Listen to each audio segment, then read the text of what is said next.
খুব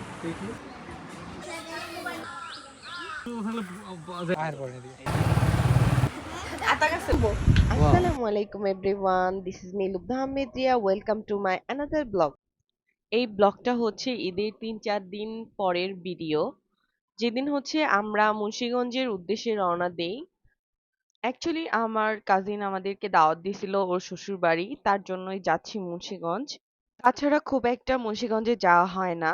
যাই হোক, সব মিলে মুন্সিগঞ্জ আমি ৪-৫ বার গেছি, বেশি যাওয়া হয় নাই। বাট গ্রামটা আমার কাছে বেশ ভালো লাগে। অনেক সুন্দর সুন্দর প্রাকৃতিক পরিবেশ আছে এবং অনেক সুন্দর গোসল করার জায়গা আছে। তো আমরা ফার্স্টে ওদের বাসায় চলে আসি।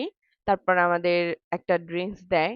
এই গরমে এটা খুবই দরকার ছিল আমাদের জন্য। এটা পেয়ে তো খুব খুশি হয়ে যাই। আর এইদিকে সবাইকে ড্রিঙ্কস দিতেছিল ভাইয়া।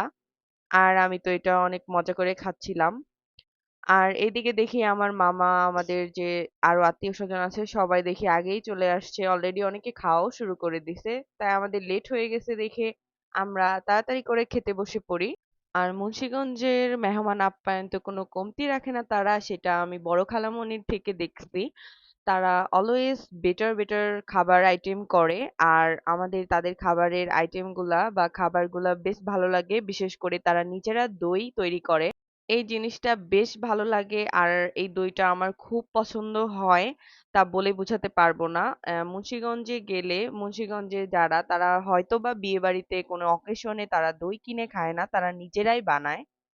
টেস্টের কথা বললে ১০০-তে ১০০। এরপর আমরা আরো অনেক কিছু মিষ্টি জাতীয় খাবার খাই, ওগুলার ক্লিপ আমার নেওয়া হয়নি কারণ সেই দিন এত পরিমাণ গরম ছিল তা বলার বাহিরে। এরপর হচ্ছে আমার কাজিনের ছেলের সাথে আমার হাজবেন্ড তো অনেক দুষ্টামি করতেছিল, আর ও এটা খুব এনজয় করতেছিল। এরপর বাসার মধ্যে অনেক বেশি গরম ছিল, এর জন্য আমরা সবাই একটু বাহিরে বের হই কারণ বাহিরে একটু ঠান্ডা ছিল।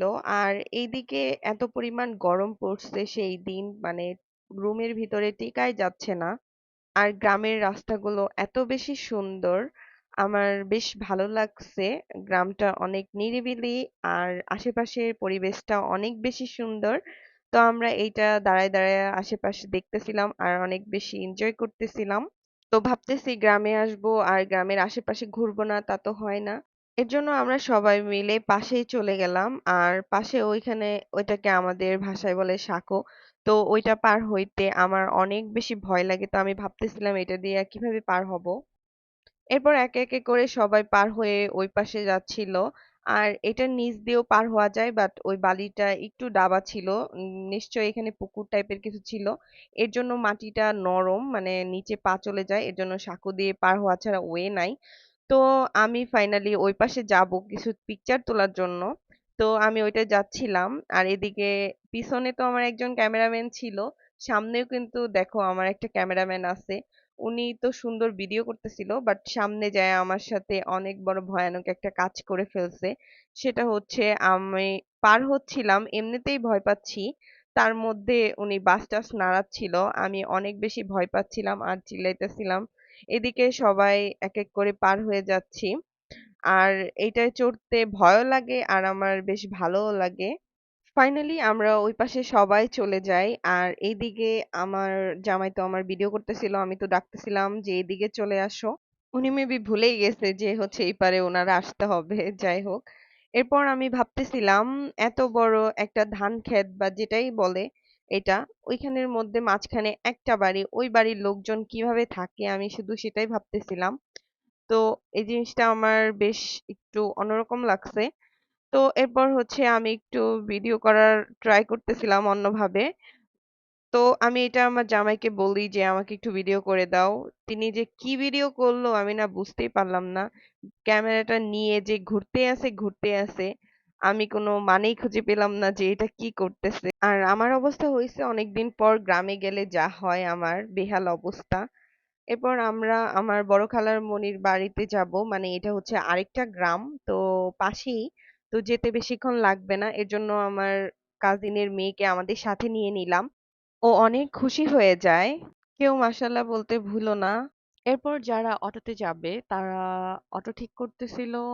আর আমরা সবাই যাব খালামণির বাসায়, বাট আমার বড় খালামণি বেঁচে নাই। তো তার জন্য সবাই দোয়া করবা। সে জানি জান্নাতবাসী হয়। তো আমার কাজিনের মেয়ে, ও বাইকে উঠে অনেক বেশি ওর ভালো লাগতেছিল, ও অনেক এনজয় করতেছিল। আমি ওকে ডাক দিয়ে হাই দিতে বললেই ও সুন্দর করে একটা হাই দিয়ে দিবে তোমাদের। আর গ্রামের রাস্তাগুলো অনেক বেশি ভালো লাগে, চারপাশে গাছ, মাঝখান দিয়ে রাস্তা, আসলে সুন্দর। এরপর হচ্ছে বাসে যে কি করি, আতা গাছে বলো।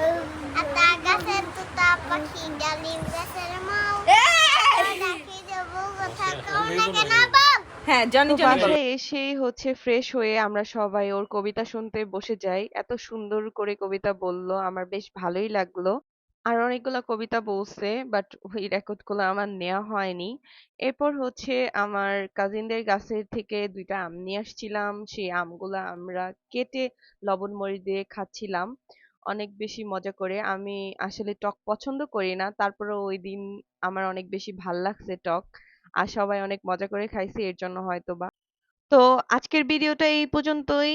সবাই ভিডিওটা ভালো লাগলে লাইক কমেন্ট করে দিও। আর নেক্সট ভিডিওতে তোমাদের সাথে আমার আবার দেখা হচ্ছে, কারণ মুন্সিগঞ্জের পার্ট 2 টাও আসবে। কারণ সকালে উঠে আমরা কি কি করছি, কোথায় গেছি, ওইগুলা শেয়ার করব। তো এই পর্যন্ত সবাই ভালো থাকো। আল্লাহ হাফেজ, টাটা।